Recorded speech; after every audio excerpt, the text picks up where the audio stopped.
চেলসিতে যেন গড়ে উঠেছে ব্রাজিল আর্জেন্টিনার জুটি। আর্জেন্টাইন তারকার অ্যাসিস্টে গোল করলেন ব্রাজিলিয়ান তারকা। ইংলিশ প্রিমিয়ার লিগে ফুলহামের বিপক্ষে মাঠে নেমেছিল চেলসি। ঘরের মাঠে স্ট্যামফোর্ড ব্রিজে এই ম্যাচে ব্রাজিল আর্জেন্টিনার তারকাদের জাদুতে ফুলহামকে 2-0 গোলে হারিয়েছে ইংলিশ জায়ান্টরা। ম্যাচের শুরু থেকেই ফুলহামের বিপক্ষে আধিপত্য দেখিয়েছে চেলসি। এদিন 55% বল দখলে নিয়ে প্রতিপক্ষের জালে 13টি শট নিয়েছে চেলসি, যার মধ্যে 6টি শটই ছিল লক্ষ্য বরাবর। ম্যাচে ইংলিশ জায়ান্টরা তাদের প্রথম সফলতা পায় প্রথমার্ধের অতিরিক্ত সময়ে। এ সময় যেন দেখা গেল দুই চিরপ্রতিদ্বন্দ্বী ব্রাজিল আর্জেন্টিনার জুটি। প্রথমার্ধের অতিরিক্ত সময়ে আর্জেন্টাইন এনজো ফার্নান্দেজের অ্যাসিস্ট থেকে গোলের দেখা পেয়েছেন ব্রাজিলিয়ান তরুণ তুর্কি জোয়াও পেদ্রো, যার ফলে চেলসি এগিয়ে যায় 1-0 গোলে।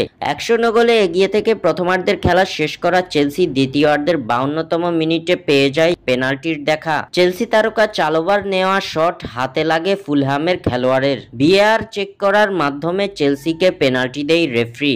সফল স্পট কিকে সেই পেনাল্টি থেকে গোল করেন আর্জেন্টাইন এনজো ফার্নান্দেজ। শেষ পর্যন্ত এই লিড ধরে রেখে জয় নিয়ে মাঠ ছাড়ে ইংলিশ জায়ান্টরা, যার মাধ্যমে 3 ম্যাচে 2 জয় 1 ড্রয়ে 7 পয়েন্ট নিয়ে টেবিলের শীর্ষে অবস্থান করছে চেলসি। স্বাক্ষর থেকে সাদ বিন ইসলাম।